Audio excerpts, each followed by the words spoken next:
مہاراجہ رنجیت سنگھ کے خلاف تحریک شروع کی میدان کے اندر صوبیدار محمد ریاض انوال صاحب ہمارے ساتھ ہوں گے، وہ مکمل ہمیں ڈیٹیل دیں گے کہ یہ مسجد کس وقت بنی اور 200 سال پہلے جو ہے وہ کیسے شاہ اسماعیل شہید کی تائید کی گئی فتوی کی، اور وہ کون لوگ تھے، اور اسی طریقہ سے جس وقت یہ فتویٰ جاری ہوا تو مسلمانوں کی جرأت غیرت جو ہے وہ ہم انشاءاللہ الگ ٹاپک لے کے آئیں گے کہ مسلمانوں کی جرأت غیرت نے ایمانی کا ثبوت دیا، اور انہوں نے باقاعدہ مسلمانوں کو نیزے، اسلحہ، تلواریں فراہم کرنے کے لیے اپنی ایک بھٹی بنائی تھی۔ اس بھٹی پہ بھی ہم آپ کو لے کے جائیں گے۔ تو تاریخی بہرحال ابھی ہمارے ساتھ جو ہے وہ صوبیدار اور محمد ریاض انوال جو اس گھر کے چشم و چراغ ہیں۔ بسم اللہ الرحمن الرحیم۔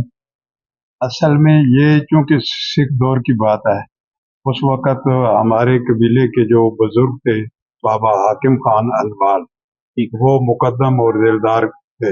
حکومت سکھوں کی تھی، لیکن جو ہمارے قبیلے کے بزرگ تھے اور ہمارے علاقے کے یہ لوگ، انہیں بڑا اتفاق تھا، یہ پاورفل تھے، یہ ان سے ڈرتے نہیں تھے۔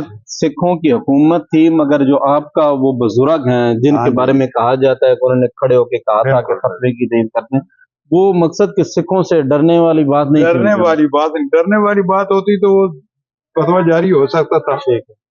تو کیونکہ سکھوں کا یہاں قلعہ تھا، ان کی یہاں فوج رہتی تھی، ان کا سارا نظام تھا، تو انہوں نے اس ہمارے امام صاحب سے جو ہمارے خطیب تھے مسجد کے، تو ان سے فتویٰ مانگا کہ آپ فتویٰ دیں کہ یہ جو جہاد ہے یہ درست نہیں ہے۔ سکھوں نے کہا سکھوں نے امام صاحب سے، ٹھیک ہے، جو اس وقت اس مسجد کے امام تھے، جس مسجد میں یہ اس وقت جس وقت جہاد ہو رہا تھا 1826، ہاں اس وقت کی یہ بات ہے 1826۔ تو جب انہوں نے وہ فتویٰ مانگا تو وہ کیونکہ امام صاحب تھوڑا گھبرا گئے، تو نہیں، انہوں نے کس لیے مانگا کہ شاہ صاحب اس وقت اعلان کر چکے تھے جہاد شروع تھا، جہاد شروع تھا۔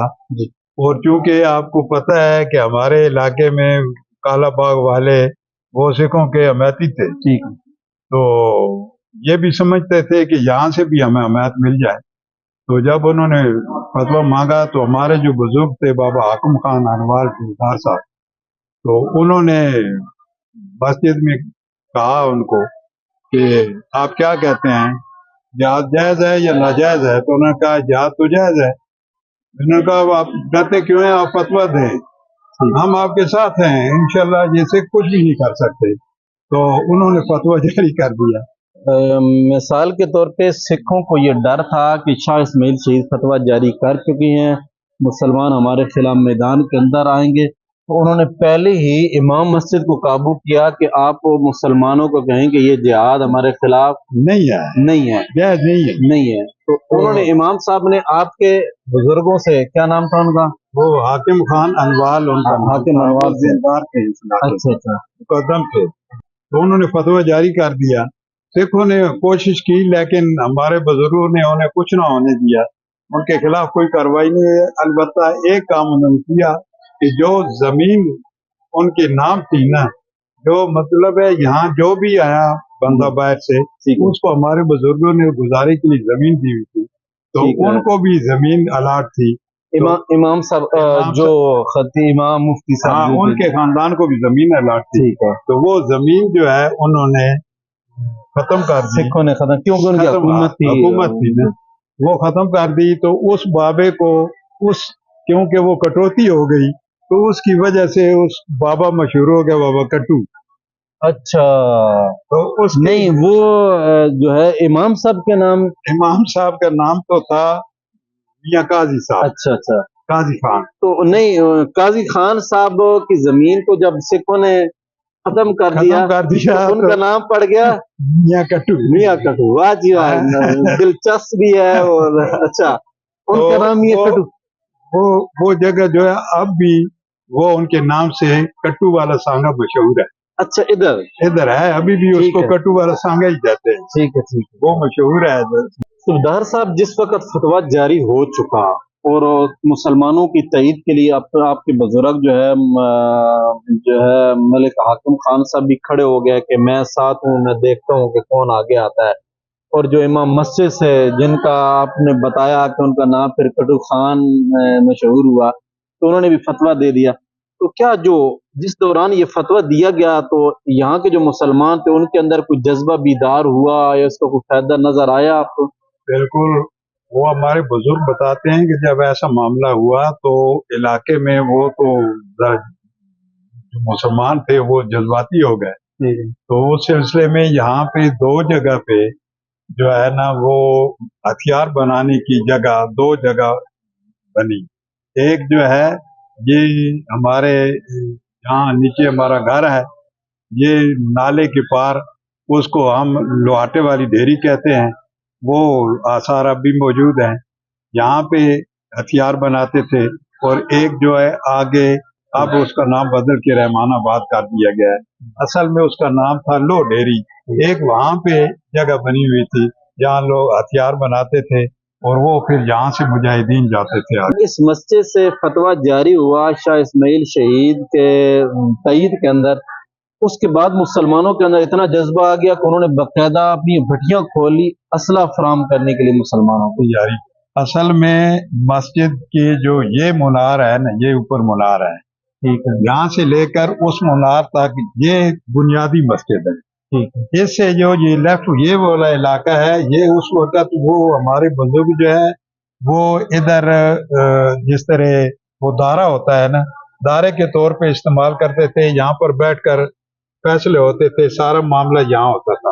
اچھا، بعد میں اس کو ہم نے ایکسٹینڈ کر دیا۔ اچھا، تو یہ سبیدار صاحب اوریجنل حالت کے اندر ہے، اسی کے اندر یہ جو حصہ ہے جو آپ بتا رہے ہیں، یہ ادھر سے لے کر ادھر تک یہ اپنی اصل حالت کے اندر یہ جو جگہ ہے نا، اس پلر سے لے کر اس پلر تک، جی جی، یہ منار کے اندر ہے، اور اندر جو جگہ ہے یہ اصل حالت میں ہے۔ صرف اس کو یہ ہمارے جو بعد میں جب انہوں نے اس کو رینوویشن کیا نا، تو تھوڑا اس کا جو ہے یہ اوریجنل بنا ہوا ہے اسی طرح نیچے، اور پہلے اس میں یہ اوپر سیمنٹ نہیں ہوتا تھا، تو یہ سر سیمنٹ کر کے ذرا اس کو اچھا خوبصورت کیا گیا۔ ویسے اس کی جو ہے تعمیرات کو کوئی چھیڑ چھاڑ نہیں، اصل میں اصل تعمیرات ہے اور وہ پرانی اینٹوں سے ہوئی ہے، ٹھیک ہے۔ اصل یہ مثلاً شاہ صاحب کے دور کی نہیں ہے بلکہ احمد شاہ ابدالی رحمۃ اللہ علیہ، احمد شاہ ابدالی کی رحمۃ اللہ علیہ کے۔ اچھا اچھا، تو یہ جو چیزیں یہ اگر آپ یہ دیکھیں نا، یہ اگر آپ انگے جائیں انگا وادی سبزکیسر میں، وہ چونکہ ہمارے قبیلے کا بیس ہے تو وہاں سے ہمارے بزرگ آئے، تو یہ ان کی مسجد جو ہمارے قبیلے کی اس کے اس میں کوئی فرق نہیں، تھوڑا سا اتنا ہے کہ انہوں نے یہاں پہ ان کے نا وہ دیے جلانے کے لیے وہ بنے ہوئے ہیں، یہاں وہ نہیں ہے۔ اچھا، یہ بھی میرے خیال میں اینٹ سے بنے ہوئے سارا، یہ اسی طرح جالی سے بنا اوریجنل۔ یہ کتنا 100 سال تقریباً؟ یہ پھر دیکھ لیں احمد شاہ ابدالی جو ہے وہ تو اس شاہ اسماعیل شہید صاحب سے پہلے وہ آئے، تو یہ پرانی ہے یہ اس حساب سے۔ اچھا اچھا، اس کی تو کافی موٹائی نظر آ رہی ہے۔ اصل میں پرانی جتنی مسجد آپ دیکھیں، آپ کیچیا میں گئے ہیں وہاں بھی آپ نے عشائی مسجد دیکھی ہے، یہاں سے دیکھیں نا یہ جگہ کہاں ہے اور آگے اندر والی جگہ کہاں ہے، یہ موٹائی ہے ساری۔ سبیدار صاحب، یہ جو آپ مسجد کا ذکر کر رہے ہیں کہ یہ مسجد احمد شاہ ابدالی رحمۃ اللہ علیہ نے بنوائی تھی، اور اسی مسجد سے جو ہے وہ سکوں کے خلاف فتویٰ بھی جاری ہوا تھا، شاہ اسماعیل شہید کے مثلا فتوے کی تائید کی گئی تھی، تو وہ کیا یہی جگہ تھی؟ بالکل یہی جگہ ہے، اچھا، یہی مسجد ہے اور یہی وہ محراب ہے جہاں سے یہ فتویٰ جاری ہے۔ اچھا، یہ پھر نیا کام بعد میں سارا یہ تو ہماری یاد میں ہوا ہے سارا۔ تو ناظرین، ہم اس طرح کی ہسٹریاں لے کے آتے ہیں، اگر آپ کے پاس بھی اسی طرح کی کوئی پرانی ہسٹری ہے تو آپ کمنٹ کے اندر اپنا میسج چھوڑ دیں، لکھ دیں، ہم انشاءاللہ آپ سے رابطہ کریں گے۔ ہماری ویڈیو کو لائک کر دیں، کمنٹ کر دیں اور میرے چینل کو سبسکرائب